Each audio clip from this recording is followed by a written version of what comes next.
Kids aren't supposed to have foot pain, right? This is what most parents think, and they're absolutely right. Children's feet should never hurt. But here's what's happening more and more. I'm seeing young athletes in my office with heel pain, foot injuries, and problems we used to only see in adult athletes. The reality is that sports injuries in children are becoming increasingly common, and there's a reason for this. Today's young athletes are playing year-round sports, specializing in single sports at younger ages, and training at intensities that their growing bodies aren't always ready for. My name is Dr. Andrew Schneider, and I'm a podiatrist here in Houston, Texas. I've been working with children and their families for over 25 years.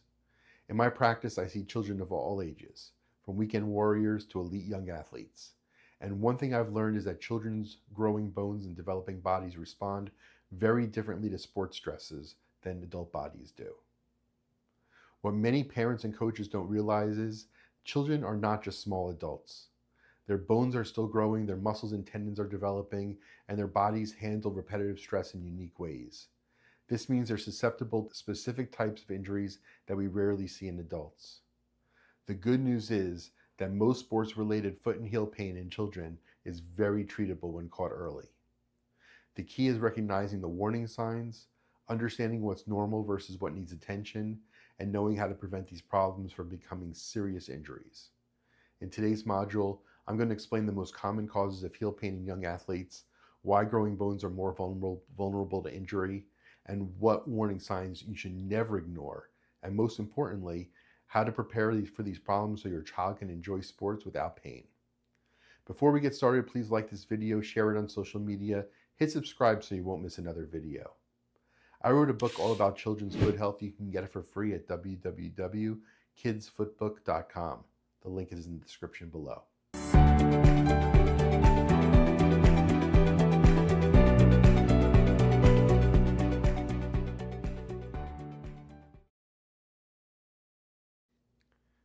Let me start by talking about why sports injuries are becoming more common in children. The biggest factor is year-round sports participation. When I was growing up, kids played different sports in different seasons.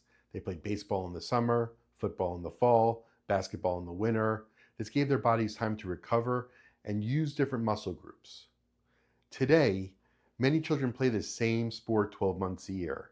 Soccer players play club soccer, school soccer, and attend soccer camps all year long. The constant repetitive stress on the same muscles, tendons, and bones can lead to overuse injuries. Early specialization is another factor. Children are being encouraged to focus on one sport at younger and younger ages. While this might seem like it will prevent injuries by making kids more skilled, it actually increases injury risk because they're using the same movement patterns over and over without variation. And finally, there's the issue of overtraining. Young athletes today are training at intensities that would have been reserved for high school or college athletes in the past. Their growing bodies aren't always ready for this level of stress. Now let me walk you through the most common foot and heel problems I see in young athletes. The most common condition I treat is something called Sever's disease. Despite its name, not actually a disease. It's a condition where the growth plate in the back of the heel becomes inflamed and painful. Sever's disease affects active children between the ages of about 9 and 14. It happens because during growth spurts, the heel bone grows faster than the Achilles tendon. This creates tension and pull on the growth plate where the Achilles tendon attaches to the heel bone. The pain typically occurs in the back of the heel and is worse after sports activities. Children would often complain that their heels hurt when they first get out of bed and after sitting for a while. The good news about Sever's disease is that it's considered self-limiting, which means it'll eventually go away on its own when the growth plate closes. But I don't know about you, if my child's in pain, I'm not going to wait until their growth plate closes to make them feel better. Another common problem I see is Achilles tendon tightness. During rapid growth periods, bones can grow faster than muscles and tendons. This causes imbalances which can lead to pain and injury. When the Achilles tendon is tight, it puts extra stress on the heel bone and can contribute to heel pain. It also affects how your child runs and walks, potentially leading to other problems. I also see stress injuries from the repetitive impact activities. These can range from stress reactions in the bones to actual stress fractures. The repetitive pounding from running and jumping sports can be too much for a developing bone to handle. And finally, I see a lot of ingrown toenails in young athletes. This might seem minor, but ingrown toenails can be very painful, and they can affect athletic performance. They're often caused by repetitive trauma from cleats and the pressure from athletic activities. Now let me explain why growing bones are different and more vulnerable to injury. Children have growth plates, areas of developing cartilage near the ends of the bones where growth occurs. These growth plates are softer and more vulnerable than mature bone, which makes them susceptible to injury from repetitive stress. The growth plates don't close until children reach skeletal maturity, which can be anywhere from the mid-teens to early 20s, depending on the bone. Until they close, they remain vulnerable. That's why children can develop conditions like Sever's disease, and we simply don't see it in adults. Adults don't have growth plates anymore, so they can't get growth plate inflammation.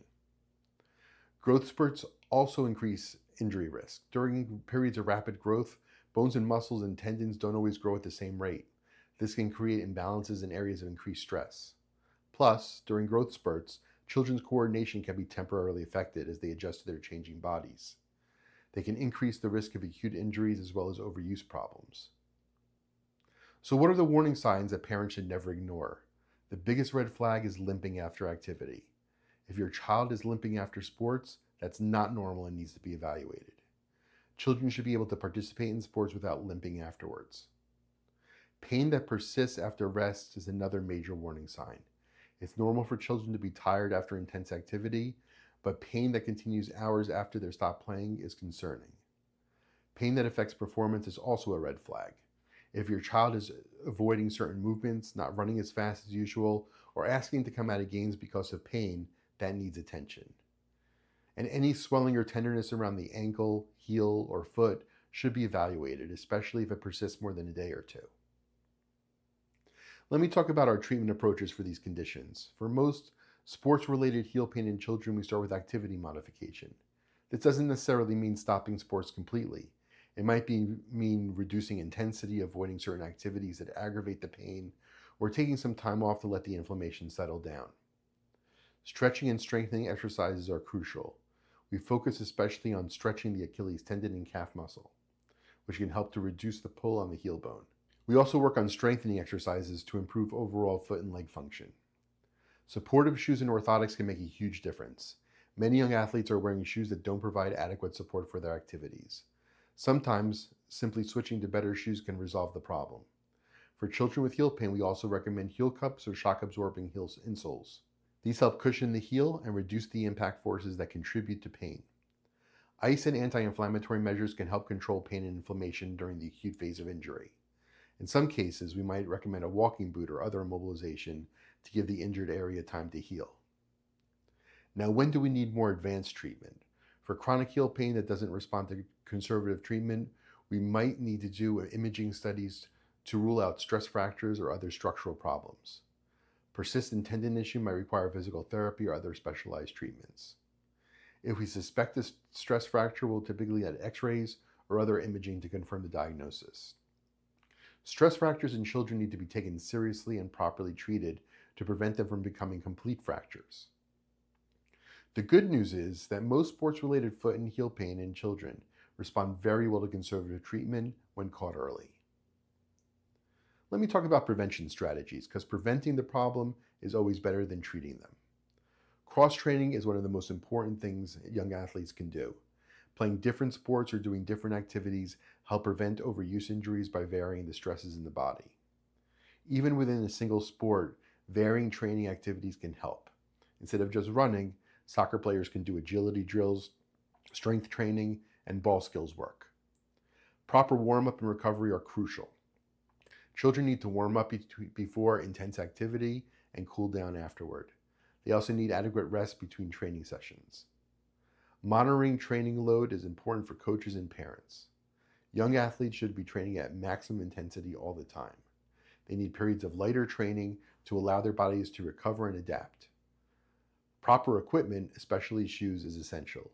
Athletic shoes should be appropriate for the sport, fit properly, and replace when they wear out. And finally, listening to your children when they complain of pain. Children aren't always good at expressing pain, but when they do complain, it's important to take it seriously. Here's what I want parents to remember. Sports should be fun for children. They should enhance your child's life, not cause chronic pain or injury. If your child is consistently in pain after sports, if they're limping, or if they're starting to avoid activities they used to love, something is wrong and needs to be addressed. The earlier we catch and treat sports-related injuries in children, the better the outcomes. What might be easily treated with rest and conservative measures early on can become much more complex problem if ignored. I also want to emphasize that proper treatment doesn't necessarily mean stopping sports. In most cases, we can modify activities to provide treatment that will allow children to continue participating while they heal. The key is to find the right balance between staying active and allowing the body to recover. Remember, children's bodies are remarkably good at healing when given the right conditions. With proper treatment and prevention strategies, most young athletes can return to the full activity without long-term problems. But it requires recognizing problems early, taking them seriously, and working with healthcare providers who understand the unique needs of young athletes. Thanks for taking the time to watch this module. Please take a moment to like, comment, subscribe, and share on social media to help other parents find this information. Don't forget to pick up my free book about children's foot health at www.kidsfootbook.com. The link is at the top of the description below. If your child is experiencing heel pain or other foot problems related to sports, don't wait for it to get worse. Early intervention can prevent minor problems from becoming major injuries. Kids should enjoy sports, not play through pain. The link to request an appointment is also in the description. Thanks so much for watching, and have a great day.